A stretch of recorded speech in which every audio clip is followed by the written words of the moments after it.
Hi, I'm Owen from Rask Australia. Thanks for tuning in to the Rask Network. Before we get into today's show, there are a few things we have to go over. Firstly, what you're about to hear and see is limited to general information only. It's not personal financial advice like you'd get from a financial planner. Also, it's important to remember that past performance is not indicative of future performance. That means that anything that's happened in the past, or we say today, is not necessarily going to reflect what happens in the future. Lastly, please consider that any of the guests or myself are featuring on this program may have a financial interest in some of the products or shares mentioned. That's enough from me. I hope you enjoyed today's program. Blair, thanks for taking some time to join me on the show again. Always. Back in Sydney, we're talking about decarbonisation and I guess this idea of, we'll talk about responsible investing, ESG, that lens as well. Yep. But maybe to start, a really cheeky one, you're obviously head of investment strategy. How would you describe the macro or the economic environment in 2 sentences? Has anyone ever done this in 2 sentences? No. No way. Oh, look, there's no question. It's all about inflation and it's about rates, but it feels like, and I'm sure many of your listeners know, it feels the inflationary pressure is less. We're recording this, what day is this? 13th of April. 13th of April, okay. Thursday, we had the CPI out of the US last night. It's obviously coming down. It's starting to slow. The pressures are coming off. So what does that mean? We're already at 3 sentences, but what does that mean? It means that the rate, the tool that is being used by central banks, which is rate increases, are working. It's yet to be seen. We've seen obviously pressure around banking systems. I think it was IMF talking around growth the other day around, we need to wait and see how the flow-on effects of this is. But, it's quite evident in data, in numbers, that this is starting to work. What's yet to be seen and what the question is like, how it has a flow-on effect for things like employment? Because that's going to be the real kicker at the back end. If that starts to tick a bit higher, you will really start to see that those rate rises have actually come into full effect. Yeah, I think we've still got a really tight labour market, it seems, here in Australia. And in the US. Yeah, and the US. Like below full employment, if you consider full employment 5%. So that's really positive. And that's where wage growth comes from generally. So we've talked about employment, but wage growth generally comes from now, instead of you being in a business and going, hey, I want more money, they're going, I'm not sure. But if you switch jobs, you can probably ask, I don't know what the number is, call it 5-10%, I don't know. But you get that extra amount, and that's where a lot of the wage growth is coming from. But it still isn't fully instilled. So that's the whole point of what central banks are trying to do. Don't let that get instilled. Don't let inflation get instilled into the mindsets of people. And then that will wash off and you get rates back down. Yep, cool.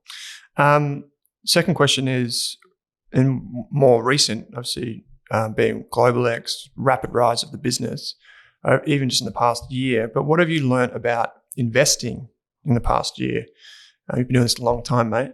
But yes. Any recent ideas or reflections? Yeah, I think we said this last time, the grey hairs obviously are pretty evident around the GFC. I think this is where they came from, the GFC, like stress-induced pigment loss through the hair. Great result. No, I think there's a couple of things. And this certainly for new investors, what I think is really evident is that there is literally opportunities all the time. But that comes with a caveat. And the caveat is you've got to have some learned knowledge to see those opportunities, what they are.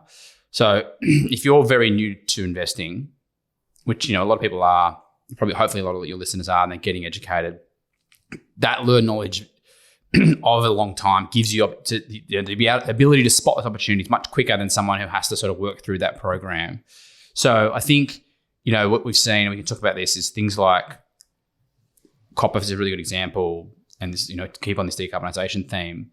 And we can talk about this in much more detail later on. But when you see things like M&A happening in parts of the business, and that part of the cycle, so in terms of this commodity, something's going on. Now, that doesn't mean it's top or the bottom, but you need to have a look at that and figure out, is this an investable solution for me right now? How do I want to invest in that? What does it look like for the long term? These big companies are doing these M&A. What does that mean? So I think that's so my view is always opportunities. You got to always keep your eye on it. Even in sideways choppy markets, in down markets, there's always opportunities. It's just about being really on top of it. No, I like that. And particularly like for newer investors who haven't experienced this before, capital's got to go somewhere, right? It does. And look, I think it's an interesting thing that you can now get paid for cash. So all these retirees, like people my parents' age, haven't been able to be paid for cash for such a long time, and now they are getting paid mid to high fours, which is pretty. 10 years you didn't get anything.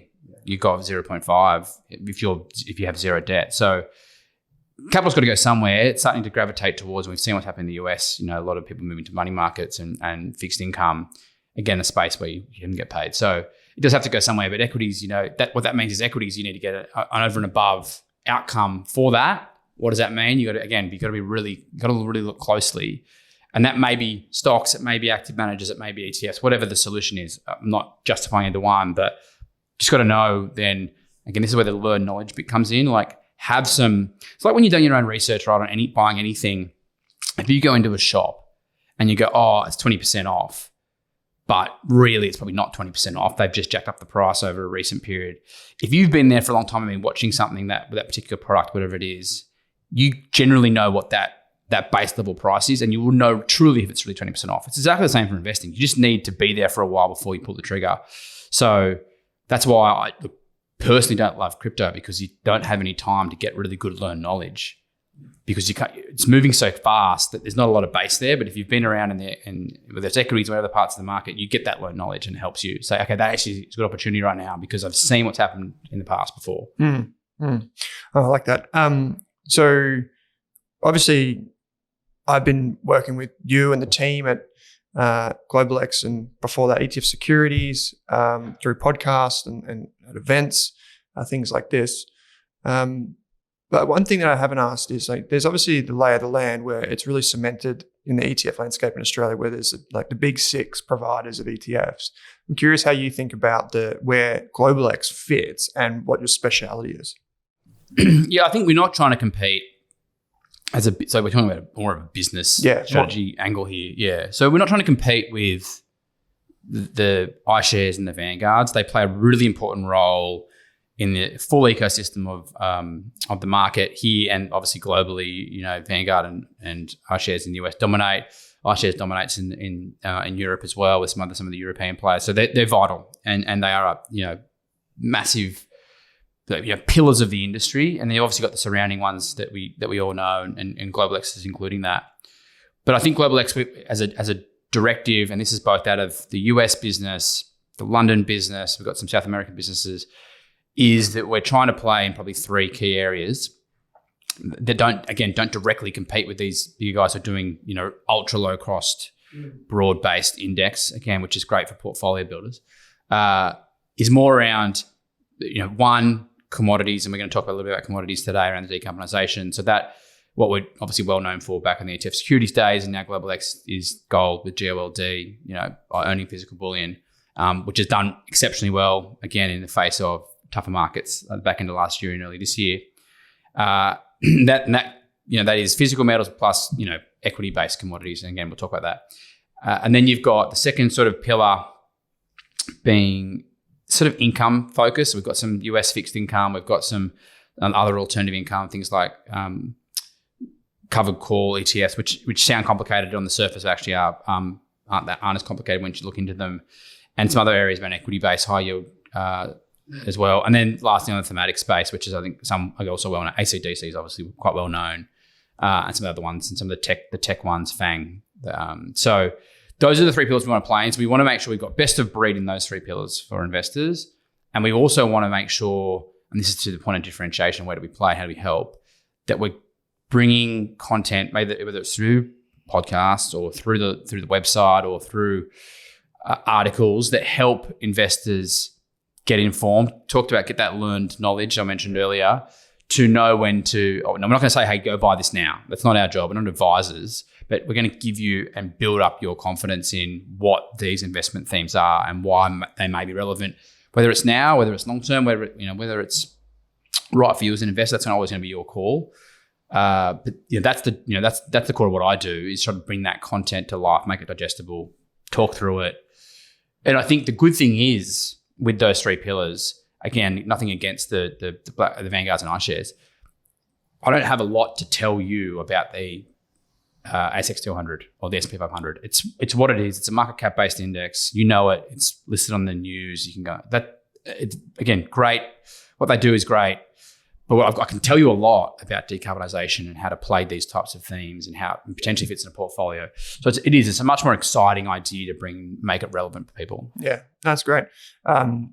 We'll probably touch on all three of those areas as we talk about this general movement of decarbonisation and the theme. We actually spoke about this when I was in Sydney last year in 2022, and we did a very short snippet that we then featured at our event.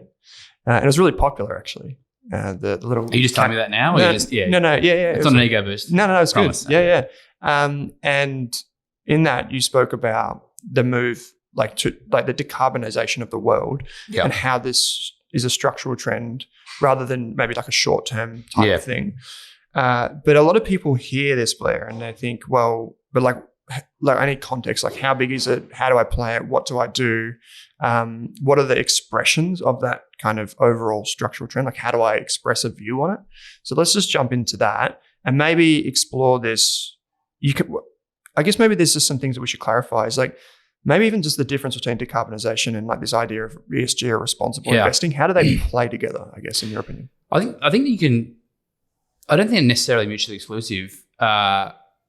And what we've been saying to some investors as well is even decarbonisation as a general theme, as a general idea, it's also not mutually exclusive if you want to invest in fossil fuels. That's something that, again, you can invest in. You can co-invest them. You might have one might be a shorter term view, one might be a longer term view. Again, your call, 100% your call. But ESG and decarbonisation, while certainly intrinsically linked, are pretty different in structure. And I think if you think about ESG, though, it's pretty subjective in its nature, in how it's actually investable. So you've got all these options around ESG now. A lot of ETF providers have ESG funds. A lot of active managers have ESG funds. Super funds have ESG options that you can pick out of. But it's just subjective. Like your view and my view, without going into the nitty gritty of it, of what is like how whether I'm going to use really high level verbiage here around light green to dark green. You might have a really strong bent and say I want to go dark green. And I want to either take a lot out, that I don't like. So negative screen, take a lot out, take a lot of those things out of the possibility of a portfolio, whether that's again active or passive. And I might say, yeah, I'm okay with a bunch of that. I just want to take out these three things. So that's the subjective nature of it. So this is probably the inherent problem. There's no benchmark or regime or whatever it is that goes, this is ESG. This is what it is. And this is what everyone has to follow because it can't be, because it's subjective. It's not like market cap where you go, price of a share, times earnings per share. That's what the market cap is. You just can't do that. So it's a very different premise. And I think for many people, it's the ability to do that work and understand what they want out of ESG. Like, what do they want out of ESG? Then they'll make a call if that's going to be right for them or not. So obviously the decarbonisation element would fit into the E in ESG. Yeah, I think it does. But here's an example. So we're going to talk about decarbonisation. We can talk about, copper. We mentioned it earlier.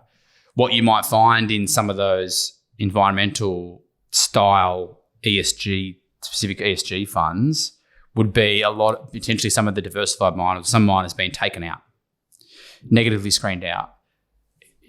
Inherently, mining isn't that great for the earth, but it is absolutely vital if we are going to move to a decarbonised future. So they do sort of work. They can work together in that case. So you might have an ASX 200 ESG fund, but if you look into it, I haven't looked into it in super detail, but the BHP and Rios of the world might not be in there. They actually score reasonably well. If you look at MSCI's ESG ratings, they actually score reasonably well. Those particular companies, but they might have done something that knocks it out of score or whatever it is. So I think that those ideas they're quite separate in nature. Mm. So can you, from the bird's eye view then, can you give us the opportunity, the biggest number you can think of in terms of what people or what researchers have categorized as decarbonisation and how that opportunity maybe compares to other things that we've seen before? I think the best number, we might have talked about this last time, and so this is out of COP27. So this is the UN's essentially program around decarbonisation in general. And there's been some accelerations from other parts of the UN on this. But COP27, the number that came out that was most interesting to me, and COP28 is coming out in December, so this may change, but was that the expectation and this is the infrastructure build to move to decarbonisation, was between $4 and $6 trillion US every year to 2030. And if you think about where we are now on the decarbonisation movement, and we talked about this again last time. So this thing about this S curve, it's adoption curve of a technology or a theme, and we're just past 30%. And the expectation is by 2030. So this is when this number we're going to be at 60%. That's we're doubling. It's 100% central growth between 2020 and 2030. So this is the acceleration time. So this is why I go back to that point I made earlier. Things are happening when we're in 2023, but earlier part of this decade, things like M&A are happening to capture that growth at the back end of the decade when the acceleration is really starting to ramp up. So these numbers are, US trillion. They're seriously sizable numbers, and it is starting to get built into budgets. It is starting to happen. In Australia, we're very lucky. We've got everything. We've got everything. We've got coal. We've got gas. We've got bucket loads of sunshine and a bucket load of wind. So we really can't go wrong. But that's the problem is when you look outside Southeast Asia, some parts of Europe, they don't have that. So we go back to that old verbiage. We are the lucky country in this case. Again, we just keep getting the lucky country. It's very good to be here. But some of those other countries are having to change tack a little bit and go, well, where am I going to source my energy from? And this is where this spend is really vital. When you say M&A activity, I thought of Oz Minerals and BHP. Yep. Would that be an example of trying to capture that copper?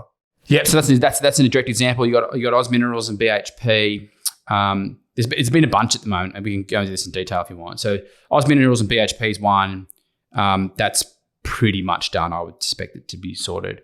You had Rio buy out its majority partner in Mongolia called Turquoise Hill. That's a Canadian listed miner. That's done. So that's been merged in. You recently had on the lithium side, we had Albemarle try to take out Liontown. We now had also Glencore, which is a huge commodities trader and miner, try to buy a large Canadian listed company called Teck Resources. Yes, Teck. Yeah. So again, like this has happened in 6 months. Yeah. So my point is that the acceleration in this space is starting now. Like this is it. So it's starting to move because when these miners do these things, they don't do them like they're thinking much further down the track. That think about how integration. There's all these things like synergies, but for a lot of these guys, it's access to true top grade. In the case of copper or lithium, true top grade, ready to go mining and resources. Whereas building a greenfields project takes years. And if someone like BHP is willing to go and spend that much money, I can't remember exactly what it was. It was maybe 30 bill. Maybe I'm wrong with that, so don't quote that number. They're saying, to a certain degree, we're struggling to find really good opportunities in the greenfield space to go and do it ourselves. We're happy to pay a premium to take it off the market. Mm. That's the competitive advantage of those big miners too, right? Like they've got the economies of scale. If the smaller miners falter or even sidestep, then the big miners can gobble them up and capture that resource and develop it. Yeah, but I don't think Oz Minerals did anything necessarily. No, they didn't do anything wrong, but it's just one of those things where BHP. I can't remember the year when BHP tried to take out Rio. Was it Rio taking out BHP? This was like many years ago. Like that would have been they're huge. Those guys aren't getting taken out by anyone. They're too big. Yeah. So they've got to always continually think about growth opportunities for themselves and their own commodity diversity mix. And if you go onto the BHP website now, as an example, go have a look at what all the wording is. Future forward looking. They talk about decarbonisation. They're a 65-70% iron ore miner, and that's where their focus is. So what are they doing? They're trying to play into that space, and they're playing into copper. And a lot of their wording and their commentary is built around that sort of decarbonisation push. So they're getting, whether you say they're getting in front of the game or not, but that they're seeing this as a long-term idea and they're applying it now to do that. It was 2008. I just looked it up when BHP and Rio were planning to merge. Yeah, that would have been a monster of a company. So I guess one of the questions is like, so decarbonisation, there would still be skeptics, I guess. People are like, is it just a fad? How do you know when something like this is legitimate? Is it this type of activity that you look for when you're thinking about themes? I think it is. Look, there's never, the thing with all technologies, there's no like line in the sand. You go, it's not a fad anymore. We're on now. But you can look back to all types of technology and think the same thing. That there's, if you look at from a tech point of view, not technology, but tech point of view, and say the internet was one of them, or PCs, you know, there's always things that pop up all the time. Like magazine covers say this is a fad, or internet's only going to be for 5% of people. No one's going to use it, and we all know now that it's ingrained. So I don't think there's any magic formula that go, here's how to spot a fad and here's how to spot a true fundamental paradigm shift. But one of the areas that helps is government moves. And I think to the point around energy production and sourcing of energy, I think I'm not saying it's obvious, it's not obvious, but it's pretty well ingrained into people now that the ability to try to access renewable types of sources of energy is going to be much better for the globe. We know, I think it's pretty unequivocal that climate change is happening to a certain degree, and I'm not going to get into the politics of that. But the solutions are, one of the major solutions are energy infrastructure, moving away from certainly brown coal to renewables, and whether that's nuclear or not, again, is a broader conversation. So that's, I think we said this last time. This is a when not if situation. This is happening, and to my point earlier, we're sort of just above 30% of adoption. That is moving towards 60, and the train's left the station. Like it's on the way. Those buildings are happening. Offshore wind farms, huge scale solar, onshore wind farm, like that they are getting built out both in Australia and globally now as we speak. So that switch doesn't get turned off. So the question always comes back to, in the case of, to your point around is it a fad or not, like think about from the investability point of view, because you can still pick a trend and be right and be wrong because you pay way overs for that trend, and then that comes back to market. So you got to, again, this goes back to my earlier point, which I'm somehow linking to quite nicely. I didn't plan that, but having the basis of what's happened previously and understanding, and having that learned knowledge to say, okay, great, I can build on top of this. This is now a change in terms of what it is, what we're seeing, whether that's commodities, whether it's technology, whatever it is, and then you can sort of invest on top of that and try to, obviously grow your wealth from that.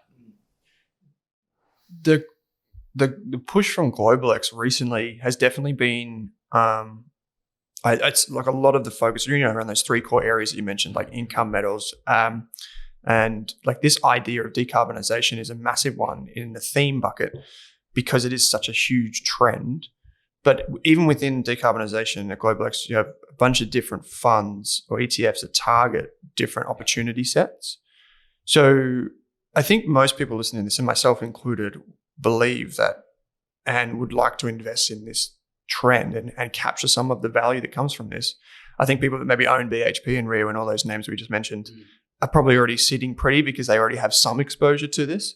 But if you were to break it down, and maybe I think one of the things you mentioned last time we spoke about this was the amount of copper that needs to go into a car that's an EV is like astounding compared to a combustion engine, as one example. But maybe there are other examples of ways to play this, just generally speaking as well. Yeah, I think this comes back to some pretty basic fundamental economics, and it just goes back to supply and demand. It's a lot of what, I'm sure many of your listeners are, and I'm certainly not an economist, done my fair share of economics, but I'm not an economist. Yeah. But if we think about how supply and demand sort of curve works, there's essentially three inputs. One is supply, one is demand, and the other one's going to be price. And then we talk about elasticity and elasticity, all these sorts of things. We won't get into those details, but the idea is that at a very, very basic level, So I don't want to get blowback from the economists here. But at a very basic level, if demand outstrips supply, you get price rises, and the opposite, if supply is significantly higher than demand, you're going to get price falls. Okay, so we're going to keep it quite simple. So what's happened, and we use copper for example, because it's just an easy one, and I think it's capturing a lot of people's attention, and twofold. One, because M&A and the ability to buy copper on the Australian market is becoming less. So that's why, in particular, this fund's capturing people's attention, because it's a way to buy truly low-cost global copper players. So that's I'm not trying to plug a copper ETF. I'm just saying this is why it's good, and I like it because people want to know, right? Yeah. So the second is the investment case. So supply and demand. You've got this situation where copper's been used for millennia. Like, it's essentially the best at a price point conductor we have, electricity conductor. Actually, I saw a really good chart. I can't remember who it came from, so I want to source them. But JP Morgan. At a certain price point where substitution kicks in. So at certain price points, lithium's the same. Some substitution might kick in because it's too expensive and essentially it goes to most of the time aluminium, but it's still a fair way to go before it hits that price point for copper. So the investment case is essentially supply and demand. So how do you play that out? Well, if you look at historically what supply and demand has looked like for copper, now the use case of copper has continually risen because what have we been building? So the old parlance of Dr. Copper is basically saying it's on a very similar economic trajectory as the global growth, because if global growth is going really well, you're building things that need copper to conduct electricity. So what's happened generally is that supply and demand have been quite tightly knit over time. So when a miner sees demand starting to go up for certain reasons, again, global growth, they will increase supply to match that. Great. That's a great system to sort of work off. The problem is, and this goes back to your point earlier, if we're in a situation to move to decarbonisation, the amount of copper use that's needed is significantly higher than on the previous general infrastructure and general connectivity, telecommunications type areas, because the use case of an electric car, and it's in the name, electric, compared to a combustion engine, you need to move electricity around the car much more frequently, and that's the driver of power. So to your point, you need between, depending on the car, 3 to 5 times the amount of copper. And exactly the same can be said for the infrastructure side. So moving from a coal plant, a gas plant, whatever it might be, you need to move that electricity generator back to the grid. But if you've got an offshore wind farm, it's in the name, it's offshore. You've got to get it back to the land, then move back to the grid. So there's a whole bunch of copper that's needed to do that. So that, again, I think it's like 5 or 6 times the amount of copper than you would need in a traditional fossil fuel power plant. And the same can be said for solar arrays. You've got all this connectivity that's needed, again, put back into the grid. And then it's the connectivity in general of the grid between states and all these other areas. And that's just Australia we're talking about. This is global. This is global in nature. So you've got this outsized demand that's going to come and is coming, but can the supply keep up? So what generally happens is that supply will ramp, but then what miners will note, copper is one of those areas. I know we're gravitating on copper. We can talk about other commodities if you like, but it's not like they're finding super mega mines, really low C1 costs every 5 minutes. They're not that around anymore. Again, this is why M&A is happening. So we do, again, I saw another note. I think it was from another investment bank. I can't remember which one, but essentially supply will increase, will somewhat meet demand into the mid part of the decade. And then that supply starts to roll off, but demand doesn't roll off. It keeps increasing. So the expectation is that the copper price then obviously rises, and then you get long-term growth if you obviously play into copper. I think the caveat of all that is that copper is generally bought mostly and refined out of China. So it is something to keep a really close eye on. Is China? It's like 50%. So keep a really close eye on China. They also play a huge role in copper demand and then copper price setting based on that demand as well. So look, I like the case. The case stacks up for me as a long-term it really is that part of that decarbonisation thing. You get some good stats out of that. And it it kind of pairs a little bit well with those people who have been lithium advocates as well over the last couple of years, because it's a very similar mentality. But lithium's kind of got one use case, it's got multiple use cases. So it's not fully just dependent on this program, where lithium's kind of reasonably dependent on the EV program to be successful. So in this bucket of, so we're looking at decarbonisation, but within that, if we just think about like electric vehicles and this grid of renewable energy, you've got things like, I'm just trying to think of the products off the top of my head that Global X have launched. You've obviously got ACDC, which is like battery tech and all that sort of stuff. You've got Wire, which is more recent. Which is the copper, yeah. Copper. What else is there in range? So again, what we try to do is give people options how they want to play this theme without, we talked about copper, that's just one of the options. Up to investors how they want to play. So you've got copper through Wire, ACDC, which is the whole supply chain around electric vehicles, not just lithium, the whole supply chain. You got hydrogen, again, very early days in hydrogen, especially green hydrogen. That fund's been around for just over a year now. We've got Atom in the nuclear space, something that's one of those things where I speak to a lot of investors about is it's not in front of your face here in Australia, but if you go global, this is starting to become a pretty evident solution. It's not renewable, but it's a very low carbon solution. So you can obviously look into that space. You can also then, this is one that's a little bit esoteric, but really interesting, which is the Carbon Credits Fund, which is playing into most of the European and the US carbon credit space. So really interesting ideas around different angles to play what is a similar broader theme. And some investors might gravitate to some areas, some investors might gravitate to other areas. It's about giving investors choice really in that space. And that's what ETFs are good for. I think the second part about ETFs in this idea, and this is not, I'm not anti active funds, but what you'll find active funds, they'll probably capture the whole thing in one fund. We're saying, and this is why ETFs are perfect for thematics, is we can give you quite a narrow focus. And that narrow focus will be copper, for example. I think the other one we've got is Green Metals Fund, where you go, okay, I want to encapsulate all the metals that are part of this program. So that'll be lithium, that'll be cobalt, which is great, not very ESG, but it's vital. The battery is obviously lithium,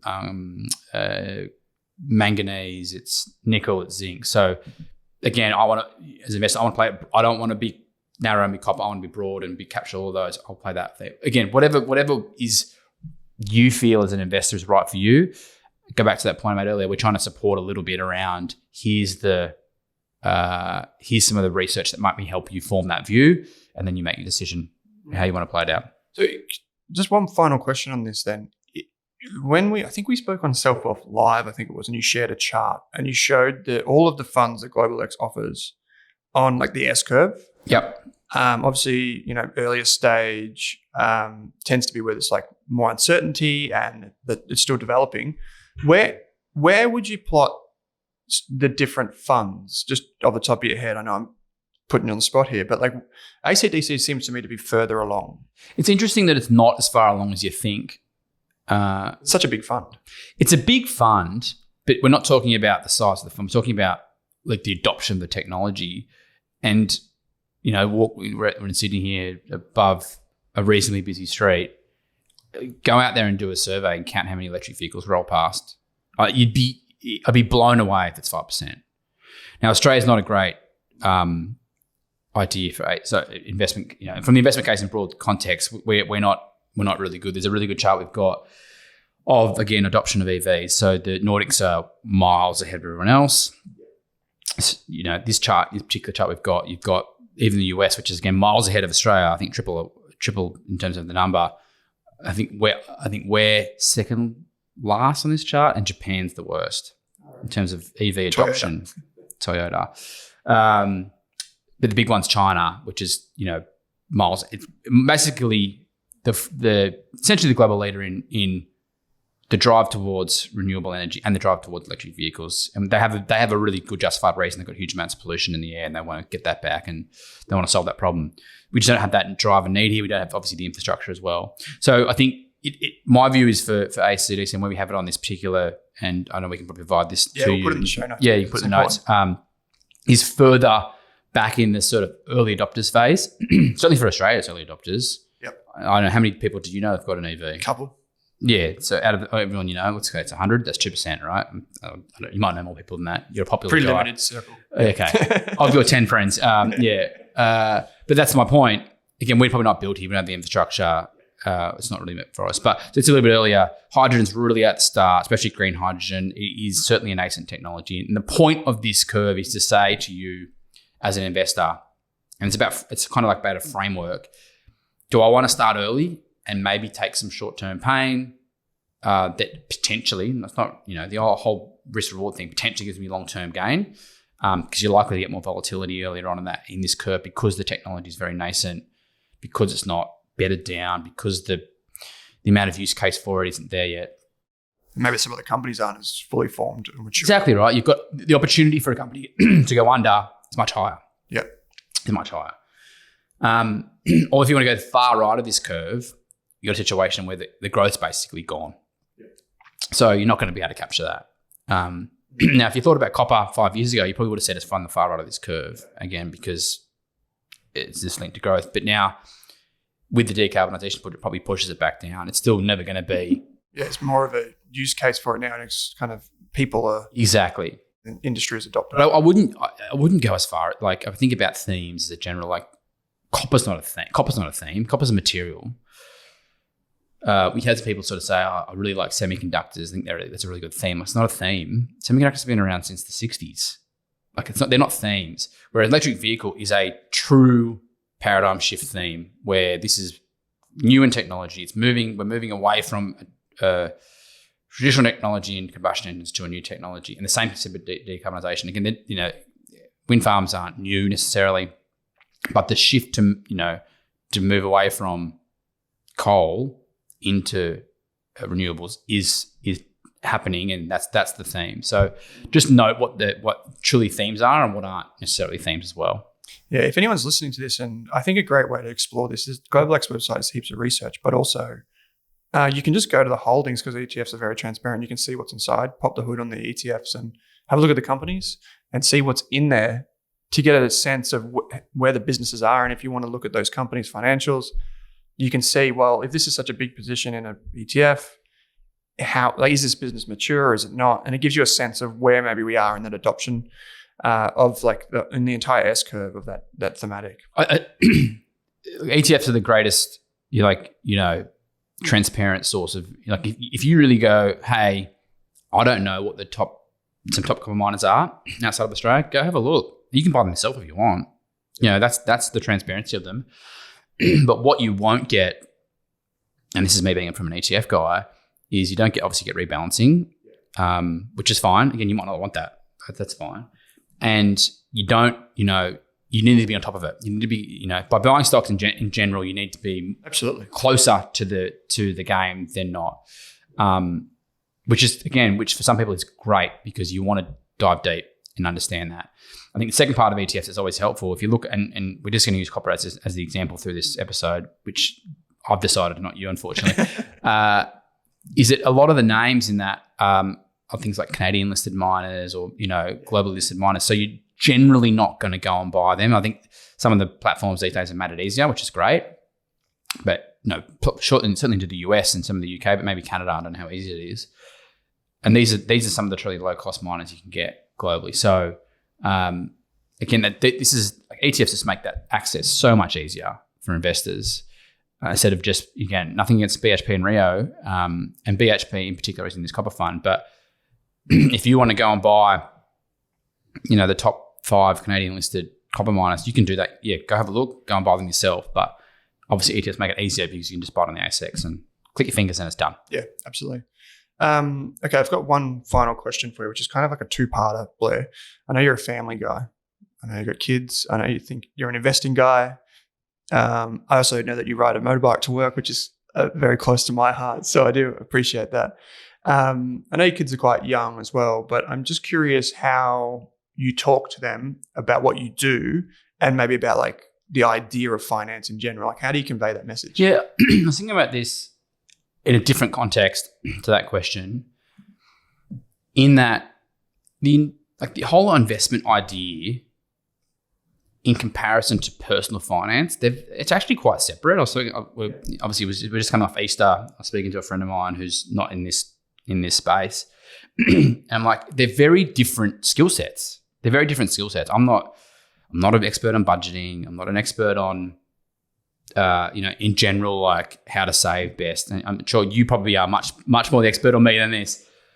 But I think for me, with kids, and it's very hard because their attention span is less than a second. But many years ago, and obviously with Dolomites and people who are old enough remember they used to have St. George ones as well. The dragon that you put money in, that was great. But many years ago, I used to work at Commonwealth Bank, and in particular the building here in Sydney in Martin Place, which the money boxes were of. So I had this sentimental thing. I'll give my kids these money boxes, to use. They don't use them very well. So what I've done is to try to get away from that is, look to things like share investments or ETF investments in particular to help build their wealth, and just try as best I can to say, hey, just so you know, every month you're not getting money, but we're building you for the, when you're 18. Now, do they get that? Look, my kids are pretty young. They probably don't get it, but I think in the next couple of years they will, because they see the dollar value that's grown, and they can, show them and make the evidence there that, by doing this once a month, whatever it is, that become, for me, the fingers crossed hope is that becomes habitual.